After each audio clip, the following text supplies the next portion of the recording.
지금부터 여러분은 국민배심원입니다. 각자의 판단을 댓글로 남겨주세요. 저는 사실만 전달하겠습니다. 2026년 1월 22일 한 인물이 갑자기 기자회견장으로 나타났습니다. 더불어민주당의 정청래 대표였어요. 그는 이 자리에서 조국혁신당과 합당하자고 발표했는데 바로 그 순간부터 정치판이 난리가 났습니다. 당 내부에서는 싸움이 터졌고 상대당은 흡수 합당이냐며 경고를 보냈으며 심지어 국무총리까지 나서서 당명을 바꿔서는 안 된다고 목소리를 높였거든요. 여기서 정말 궁금한 점은 이거죠. 이 합당은 정말 지방선거를 위한 걸까요? 아니면 다른 뜻이 있을까요? 정청래 대표가 합당을 제안하기 전 조국혁신당에는 아무런 사전 협의가 없었습니다. 뉴스로 알게 된 겁니다. 조국혁신당 서왕진 원내대표는 며칠 뒤 기자회견을 열었는데 그의 표정은 어두웠어요. 그는 갑작스럽고 일방적이었다고 직접 말했습니다. 무엇보다 놀라웠던 점은 조국 대표의 반박이었습니다. 조국은 많이 참았다며 합당 제안은 민주당이 먼저 했다고 강조했거든요. 여기서 생각해보세요. 조국이 기자들을 불러 많이 참았다고 말한 이유. 그는 정청래가 먼저 손을 내밀었으니 기본적인 예의는 갖춰야 하는 거 아니냐는 뜻을 담아 반박했던 거예요. 더 중요한 건 조국이 던진 조건이었습니다. 우리 당의 정치적 DNA는 사라져서는 안 된다는 말이었어요. 조국혁신당의 정치 철학과 가치를 버리지 말라는 뜻이었던 거죠. 그런데 여기서 정말 흥미로운 일이 벌어집니다. 민주당의 조승래 사무총장이 한마디를 던졌어요. 민주당이라는 큰 생명체 내에서 조국혁신당의 DNA도 잘 섞이게 될 것이라고 말한 겁니다. 그리고 당연히 당의 이름은 민주당으로 유지할 거라고 했어요. 이 말이 얼마나 중요한 말인지 아세요? 섞인다는 건 결국 민주당에 포함된다는 뜻이거든요. 즉 조국혁신당이라는 이름도 없어지고 당의 정체성도 민주당에 흡수되는 거 아니냐는 의심이 생긴 겁니다. 조국혁신당은 즉각 반발했습니다. 기분 나쁜 얘기라고 말했어요. 합당을 제안해 주신 쪽에서 거기에 걸맞는 예우와 가치에 대한 제시가 있어야 된다고 명확히 한 거죠. 이 순간 무언가 깨달았을 겁니다.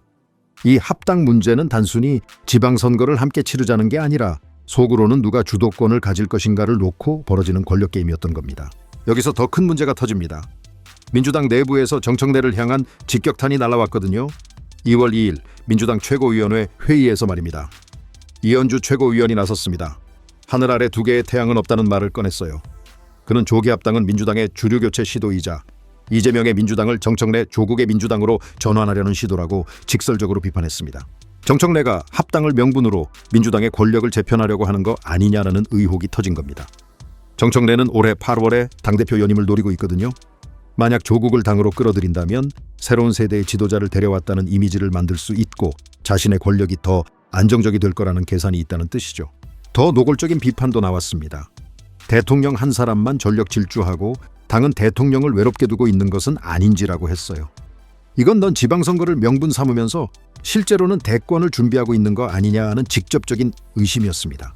이제 무언가 명확해집니다.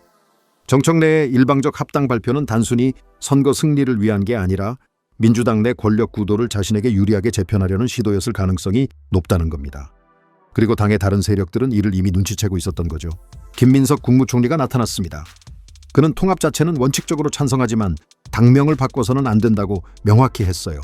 총리의 발언은 신중했지만 강했습니다. 그는 또 2014년 민주당과 새정치의 통합 사례를 기억하냐며 과거 실패 사례를 언급했어요. 여기서 여러분이 알아야 할 점이 있습니다. 국무총리는 이재명 대통령과 가장 가까운 인물입니다.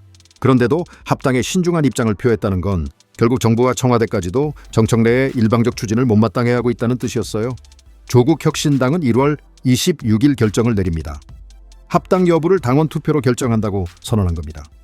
민주당 내부 싸움이 정리될 때까지 당원 투표라는 명분으로 얼마든지 협상을 늘릴 수 있거든요. 정청래는 왜 이렇게까지 급했을까요? 지방선거 공천 마감이 3월 말인데 합당 논의가 당원 투표까지 거쳐야 한다면 시간이 촉박합니다.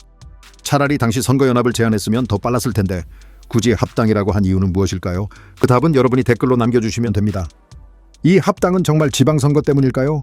아니면 정청래의 대권과 민주당 내 권력 재편을 위한 것일까요?